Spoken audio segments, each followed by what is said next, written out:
Hello, my name is Jake Chips, and this is a critical Let's Play for Monument Valley. Monument Valley was developed and published by Us2 Games and was released for iOS in April 2014, and it was later modified for the Android and the Windows devices. It was actually named Apple's best iPad game of 2014, and as of May 2016, over 26 million copies have been sold, which is extraordinary. Okay, so now on to the game. Here is level 1. And so this is played on an iPad or an iPhone. I'm playing it on my iPad mini. And so there are no cursors. Everything that you see is exactly as I see it in the game. And so tap the path to move Ida. Oh. Okay, so this is a tap-tap game where you move her that way. Hold and rotate. Oh, oh my god, okay. Okay, that's one of the coolest things I've ever seen in my life.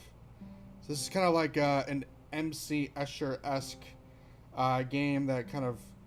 Let's see, am I supposed to go up here? Oh, that's really cool. So... it looks like this is not that much of a social game in terms of interaction with other players within the game. But as it turns out, I believe that all learning is social. Here I am, alone in a room in the real world, and I'm staring at this abstract stranger named Ida on a colorless screen. But I, the player, Jake, I'm not an empty vessel. I've been playing games since the late 1980s. I'm aware of things like cursors turning into action symbols and looking and, hitting crates for weapons or for rupees, and jumping to find hidden blocks for power-ups, things like that. And so the tropes of games are socially constructed over time from game to game. And entering a new game like this often incorporates understanding tropes of games past. And so although I'm playing alone, my interpretation of activity in this game is mediated by socially constructed artifacts. My initial basis for inquiry is rooted in my own history of gaming. So it looks like this game, for example, the tropes involve symbols like we've seen this kind of thing that you rotate before. There's a symbol over here. It looks like a ladder. So that's a trope that we see often in games. And here's a button that you probably click to make something happen. So all of these things are essentially part of previous games and part of the socially constructed idea of gaming. Okay, so I have to get to that button over there. So I'm going to click over here. So apparently when I'm on this thing, it looks like I can't rotate it. Yeah, that's exactly what it looks like. And then I can rotate it this way, click the button. So I'm understanding the game right now by kind of constructivism. Through inquiry, the game is teaching me exactly what to do. There seems to be a single path that I can take. I mean, I can probably go back and forth, along that path. So it's not a single path necessarily. But it looks like there's a linear progression through this game, and in order to get from point A to point B, there's a system of things that have to... Oh, that's interesting. There's a system of things that have to be done, and if those things are not done, then you don't get from point A to point B, and to figure out what things must be done involves trying to, I guess, play around. So this is probably a lot of Vygotskian play as a leading activity in here. In that we are trying to figure out how to problem solve within this game, and I'm sure that these introductory levels are probably much like Vygotsky discusses with children playing with dolls and preparing them for the activity they'll face later on in life. And so I'm sure that these introductory levels probably... So, yeah, I'm actually getting the hang of this completely, so there's nowhere to go there. Oh, there's a button. Yeah, through using scaffolding, and scaffolding all of these ideas, and so there's a door I have to go through. Oh yeah, there's these things right here, and that's interesting. I just kind of knew to do that. Oh, I wish I could go back. Uh, how did I know to do that as I did it? That's kind of interesting. So here is the only other avatar or character that I've seen um, in the game. So let's go check out what's going on over here. Huh. Long have these old bones waited in darkness. How far have you wandered, silent princess? Why are you here? Well, that's interesting. It's really vague. And totally abstract. Why are you here? Could that be like a call to the player, asking the player to kind of subconsciously think about what they're doing within this game? Anyway, oh, here we go. Here's more of these things that move. So in the last area, I just knew to move these things without even thinking about it. I'm trying to think about other games where I've seen these kind of Lego type circles like this. And I can't think of any that I've played necessarily. But some... Oh, I can't go that way. So now the game is presenting you with difficulties in trying to get to where you need to go. That's fun. So let's see here. I can't go that way. Oh, but I can go that way. Oh, that's cool. Look at... Oh, that's so cool. So the perspective that this is shared allows you to go over there. Oh, that's really neat. Alright, so I go onto here. I can probably line these up right here. Now I can probably get to the button. Yep. And let's finish up the level. Yeah, so learning in this game and figuring out what to do is scaffolded through inquiry and through allowing the user to play and through trial and error. Now there's this interesting thing that these geometric shapes keep coming out of her hat every time she completes a level. Super interesting. We're going to figure out what's going on there further. And now we are on level 4. So far this is not too difficult a game. So here we go on to number 4. Now I have to say this game does feel immersive, which is quite difficult to do on a mobile device due to the screen size and the physical act of actually holding your device, which often reminds you of your physical identity because you're holding something, and so it takes you out of the game. So let's start with the design. The architecture seems to be familiar, yet it's foreign, almost Asian, but the coloring is has a unique design to it as well. The symbols, such as these ladders over here or staircases, the things that make you rotate things around, and the actual platforms themselves that you're walking on, they're all familiar from previous gaming experiences. But they fit into this new design really nicely. And I guess one could say that the semiotic principle is really in full effect here. The words, the actions, the symbols, the artifacts, images, they all work together to create this complex system of learning in this game. And I think that my ability to navigate the mechanics of this game really is influenced by my experiences in similarly fashioned semiotic domains. And I think that this adds to the immersiveness. So the familiarity of gameplay mechanics makes me feel at home. Oh, this is super interesting. So now we've got sideways movement. So now we're going to play with like the perspective of how things move. Okay, so a familiar, motif there. Back to over here. Yeah, so the familiar gameplay kind of makes me feel at home in this game, but the challenge of this game makes me want to play more. And so I guess we can then talk about, identity. Um, that the avatar's design, it's simple, it's monotone. She's all white with this conical skirt and conical hat. Um, and I guess that allows me to create. Ooh, what am I supposed to do here? Hold on a minute. Hold that thought for a second.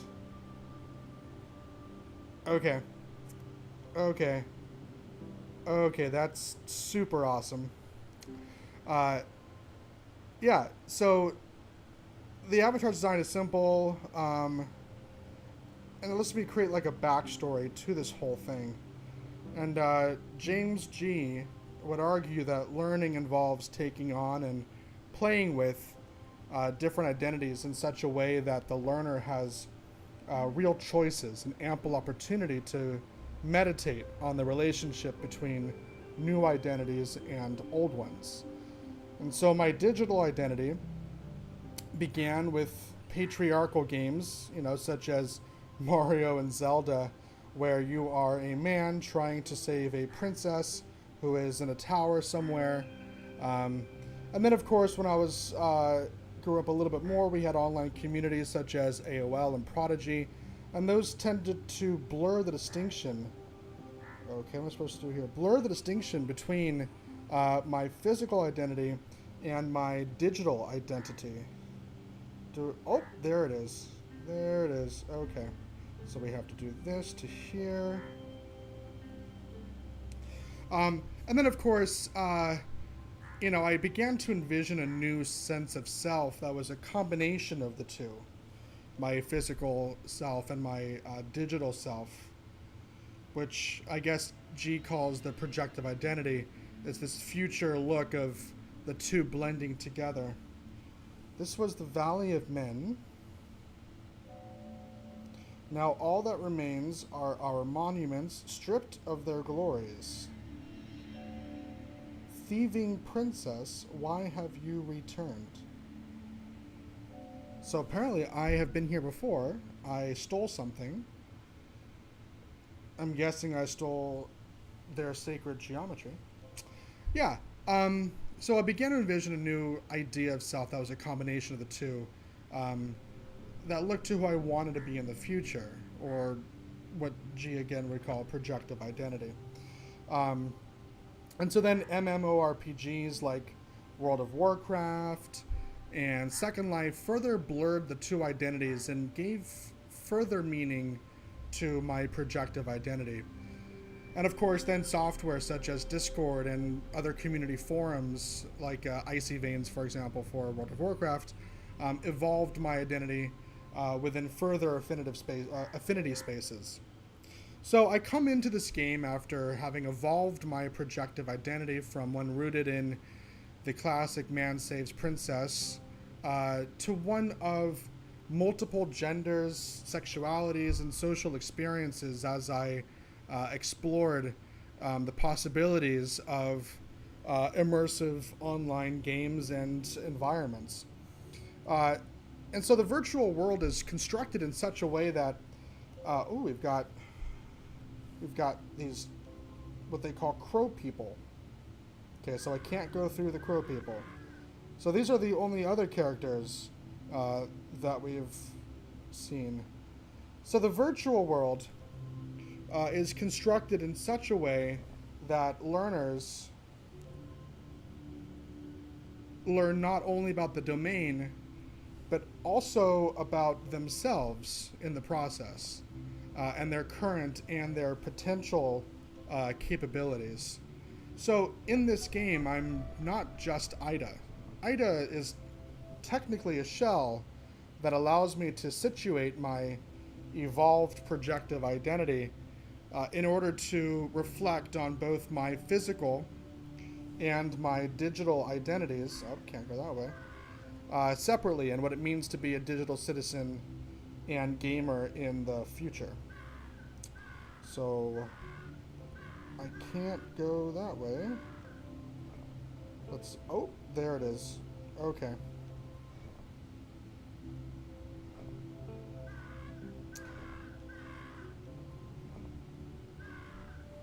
All right. So the story seems to be vague and mysterious, and I think symbolic. Um, so apparently, from the last episode, I am a thief. I have stolen something from the people in this uh, familiar yet foreign land. Um, I stole their sacred geometry, and I have somehow returned.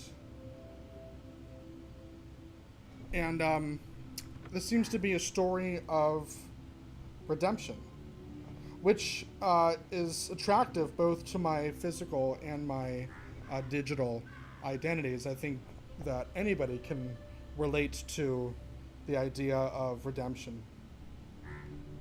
So this is interesting. Okay, so now we're using the same mechanics that we had before, but we're now using them in kind of a rogue-ish way of getting enemies to go away without actually hurting those enemies. Super interesting. Um, and at the end of each of these episodes, you may have noticed that Ida, actually let's go down here, that Ida has been putting possibly the sacred geometry, we don't know what that is yet, some sort of thing into her hat. And I think that that's a symbolic of the experiences that she had within that episode becoming part of her new identity. And so, because I've been talking so much about digital and physical identities and the combination of the two as a potential future self, the projective identity, I think that the story of this game is a metaphor for projective identity. And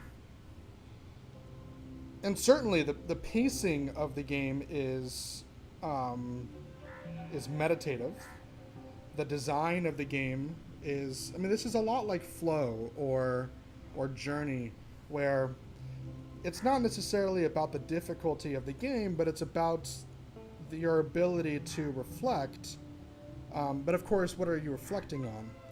And in this game, I have been reflecting on my identities within different games that I've played throughout my life, the combination of identities that I've assumed, the evolution of my digital and my projective identity over time, and the way that those identities play into even this game.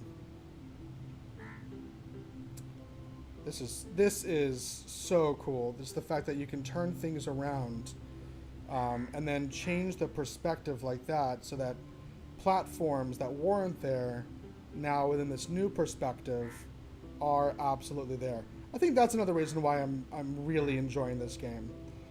Is it brings out like the child in me. Like it's totally awe-inspiring to see all this stuff happen. So I really do think that the story of this game is a metaphor for projective identity, which of course is totally meta, and for me makes the game even more immersive, just knowing that the design and the story are all playing together in this semiotic fashion to help me as a learner and to further engage me and my identities within the game. All right, I played levels, I believe, 6, 7, and 8 on my own, and here I am back for level 9. There's a couple things that you may have missed. Number one, Ida apparently is the leader of the Crow people. So that's what happened in the story, and there were some pretty cool levels in there. You should definitely get this game and play it for sure. So here is level 9. One of the questions is this game fun? Well, Ian Bogost defines fun as the feeling of deliberately operating a constrained system. Well, that's certainly the case in this game, as the rules are very strict, and operating the system requires playing with different perspectives within the 3D environment. Bernard Suits writes that playing a game is the voluntary attempt to overcome unnecessary obstacles. And I would argue that many of the obstacles in this game are absolutely unnecessary. Um, but of course, I'm still playing it, and I played 3 levels without you all here because I just wanted to learn more about the story, and I was bored for a second. So, yeah, this game is absolutely fun. um, there was that red flower in the beginning of this level, and I have to, like, the first thought that I had when I saw that flower was the same thought that I had when I saw red in American Beauty.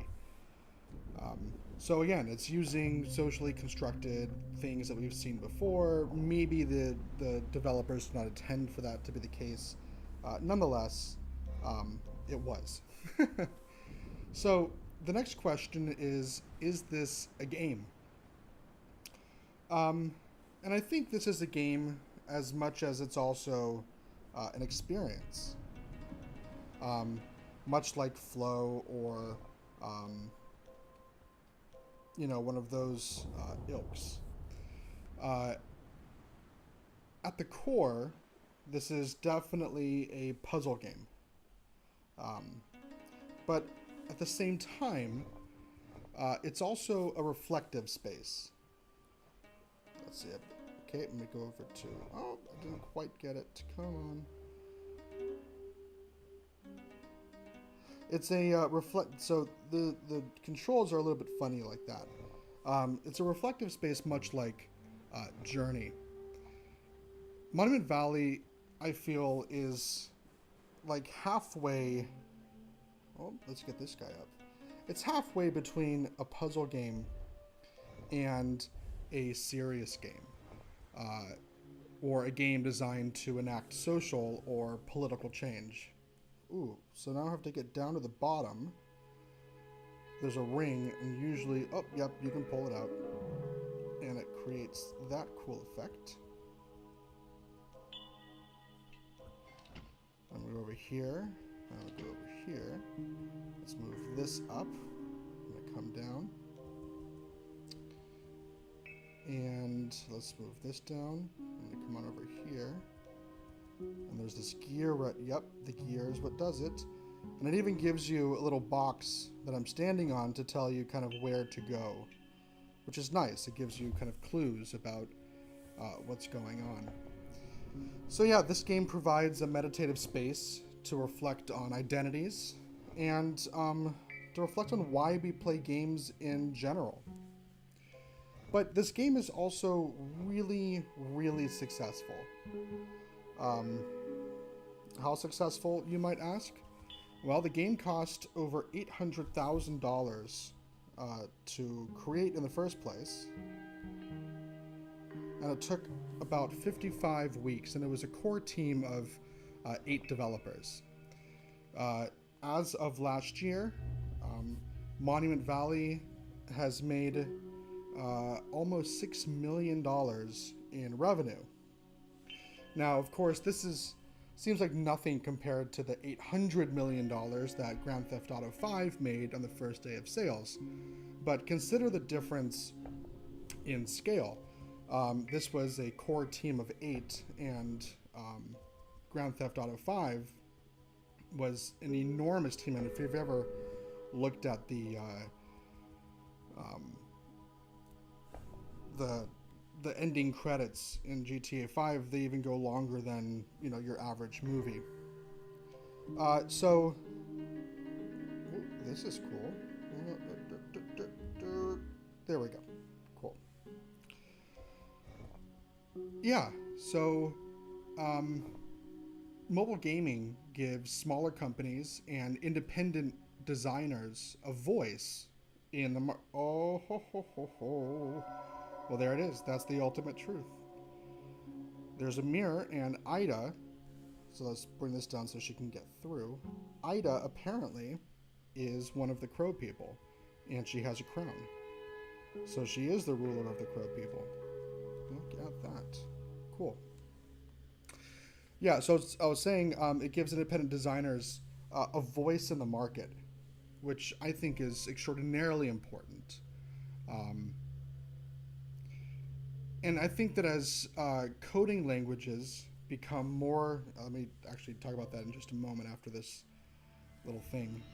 Long ago lie heavy on old bones, long ages lie heavy on old bones in these buried halls. Sacred geometry was our pride, our downfall. But forever will our monument stand in this valley. Ooh, Monument Valley. Titular line.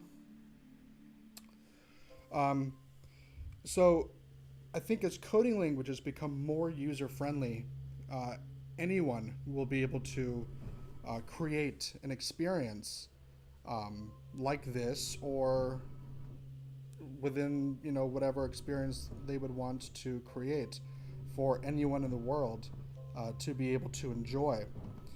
And I think like Augusto Boal's Theater of the Oppressed, which was based on Freire's Pedagogy of the Oppressed, it gives everyone the power to develop mobile games, and that would enable different experiences, stories, identities, opinions, and epistemologies to be experienced by anyone in the world. And if you add virtual reality or augmented reality into the mix with true social interaction, with many players around the world could experience anyone else's game. I think much like Twitter gave everyone a global voice, now we need everyone to be able to share their global social experience in an immersive game setting. I think that is a future that I would want to live in, and it's a future I would want my daughter to grow up in. One where she could go onto her iPhone or whatever. Probably we're going to have like Orange at that point, not Apple. And be able to experience some sort of immersive experience that somebody in the world has created, so that she could be able to see through the lens of somebody else in the world, anybody else, with social interaction, with reflection, to be able to think about and process what that meant for herself and her projective identity. I think that would be a really cool future, and I really hope that is the future of gaming. So for those of you who are out there thinking about designing new coding languages, let's make them doable for anyone in the world, not just a select few. All right, here we go into the final level, level 10. Observatory, in which at journey's end that was not meant for us is all returned. Cool. So we've got this box here, and it looks like we've got a door to the left. There's a door in the middle. Anything else? Was this door? So there's 1, 2. Do that. 1, 2, 3 doors that we're going to have to go into here. All right, let's get going. So the top ones turn the cube, and the bottom ones seem to turn these. So let's take a look. Let's go into the middle one first. So let's see here. How am I going to do that? Let's go on the outside. And let's go up to here. And let's go here. Actually, let's go over here first, since that seems like the easiest place to go. Okay. And here we go into the first door. So, thinking about this game makes me think about mythologies. In The Power of Myth, Joseph Campbell and Bill Moyers talk about mythology in Joseph Campbell's work, and they discuss the lack of effective mythology and ritual in America. Let's see, how am I going to do this? Should I go here first? I'm guessing I have to go into this door at the very bottom. Let's see, I can go here. And then... bam, there we go. Campbell's thesis is that modern society is going through a transition from the old mythologies and traditions to a new way of thinking about mythology. Let's see, what am I supposed to do here? Oh, there we go. Sorry, a new way of thinking where a global mythology will emerge. There we go. Perfect. And even Neil Gaiman in American Gods creates a world where the old gods came to America with immigrants. But new gods are also created, like Technical Boy and media. Like America, I think that the digital space lacks mythology. And mythologies are important. They're important because our morals, our ethics, our values, our entire consciousness is rooted in mythology. Let's see, where should I go now? I'll come back to that idea in just a moment. So I guess we're going to have to come on here first. And then turn around, back over to here. Let's see. Let's go, see if we can go inside of here. What does that do for us? Nothing. Let's see if we can go inside of here. Oh, I can get over here. Cool. So Campbell has the concept of the monomyth. And the monomyth conjectures that all major mythic narratives are variations of a single great story. So the great mythologies and religions of our time, they're all just one giant great story, just variated or variations of each other. And this monomyth is what gives us our... Okay, so stop. I want to go into this door. Thank you. This monomyth is what gives us our consciousness, the way that we view the world, our morals, our values, our codes. And so because we don't have that in the digital world, there's something lacking. There's something missing. You know, you could really say that, World of Warcraft definitely has a mythology, but I think Campbell would argue that that's not a great mythic narrative. That's more folklore. And folklore tends to be smaller, more local variations of those larger mythologies that help us kind of keep those mythologies up to date with the time and with the region. So in the virtual worlds, I would suppose that we get folk narratives or deviations and reiterations of mythologies from the physical worlds. But there really is no great mythic narrative for our digital identities that could be part of the great monomyth. And I got one more door to go to, so this is actually really challenging. So I have to go up there. One way that I can get up there would be to, I guess, come back to here. That might work. Let's turn this up. Let's go up to here. And let's turn ourselves that way. Perfect. Yeah, this game really upped the challenges. So here we go into the third door. And let's see what's going on here. Let's go around. And let's go over to here. And let's go as far as we possibly can because I bet something's going to happen. Oh, there we go. Oh, and I can go inside. Cool. Let me turn it again, and now I can go down. Turn it again, and now I can hit that button right there. Sweet! We just did it. And the crow people are still here, which we learned in an earlier part that I had missed. There was parts, I believe, 7 and 8, that Ida seems to be the ruler of the Crow people. So this game tends to have its own mythology in it. Okay, we're turning around. Something moved. Okay, so we have to get up to there. And that doesn't move. Oh, there it is. Look at that. That's cool. Okay, so let's figure out how to get over to here. To the blue thing. Turn that around. Here's the blue thing. And let's find where that thing... There it is. And bam. I think we just beat the game. Very cool.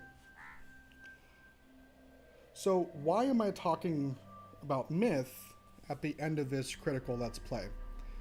Well, Campbell wrote his own meta variation of the monomyth in a book called The Hero with a Thousand Faces. And in this book, the basic arc is that a man or a woman, through great suffering, reaches an experience of the eternal source, whatever that might mean, and returns with gifts powerful enough to set their society free. And in this game, Ida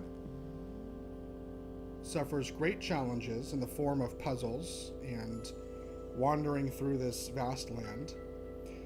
She returns to the source of sacred geometry, and here she sets her people free. And those people are the Crow people. I think that at its core, Monument Valley is more than a game. I think it is an attempt to define a meta-mythic narrative for the digital space. I think that we need a mythology for our online personas or digital identities. I think that that will improve the quality and our morality and ethics in our projective identities. And I think that this game is a subconscious attempt to create just that. So again, my name is Jake Chips. Thank you so much for watching me play Monument Valley. And in the words of Joseph Campbell, follow your bliss and doors will open where there were no doors before. Thanks again.